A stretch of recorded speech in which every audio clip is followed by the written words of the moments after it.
আবাসিক প্রকল্পের নাম গোল্ডেন সিটি, কিন্তু তার ভেতরেই এত ঘনত্বের মশার অভয়াশ্রম, যা দেখে রীতিমতো অবাক ভ্রাম্যমাণ আদালতের নির্বাহী ম্যাজিস্ট্রেট।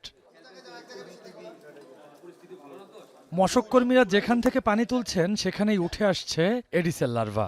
এমন চিত্র ধরা পড়ে ঢাকা দক্ষিণ সিটি কর্পোরেশনের ভ্রাম্যমাণ আদালতের অভিযানে। রাজধানীর হাজারীবাগের বোরহানপুর এলাকায় নির্মাণাধীন ভবনের বেজমেন্টে পাওয়া গেল লার্ভার রাজ্য।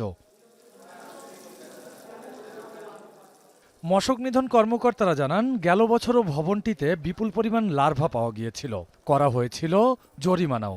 এবছর কয়েকবার সতর্ক করলেও শুধরায়নি ভবন মালিক। তাই অভিযানে জরিমানার পাশাপাশি মশক নিধনে সতর্ক করা হয়েছে আশপাশের ভবন মালিকদেরও। নির্মাণাধীন ভবন, তাই এখানে কাজে কিছু পানি লেগে থাকবে, সতর্ক থাকার জন্য আমরা 10,000 টাকা অর্থদণ্ড করেছি একটা স্পটে। আর অন্যান্য স্পটগুলোতে গিয়েছি, কিন্তু সেখানে তারা সতর্ক হয়ে আগেই ব্লিচিং দিয়ে তাদের স্পটগুলো বিনষ্ট করে দিয়েছেন। এদিকে পুরান ঢাকার রায়সাহেব বাজারেও মশার প্রজননস্থল ধ্বংসে অভিযান চালানো হয়। এ সময় কয়েকটি বাসার পেছনের অংশের ড্রেনে এডিসেল লার্ভার উপস্থিতি পান অভিযানিক দল। এলাকাবাসীও জানান, গেল বছরের ডেঙ্গুর ভয়াবহ অভিজ্ঞতা। 2 বাচ্চারও কয়েকদিন আগে জ্বর আসছে। আমার মেয়ে 7-এ পড়ে, ছেলে 6-এ পড়ে। হ্যাঁ, ওদের নিয়েও আমি আশঙ্কায় আছি। মানুষের ঘরে ঘরে ডেঙ্গু জ্বর ছিল। আমি 3 তলা থাকি, কোনো পানি জমা থাকে না, বাসি জল রাখি না।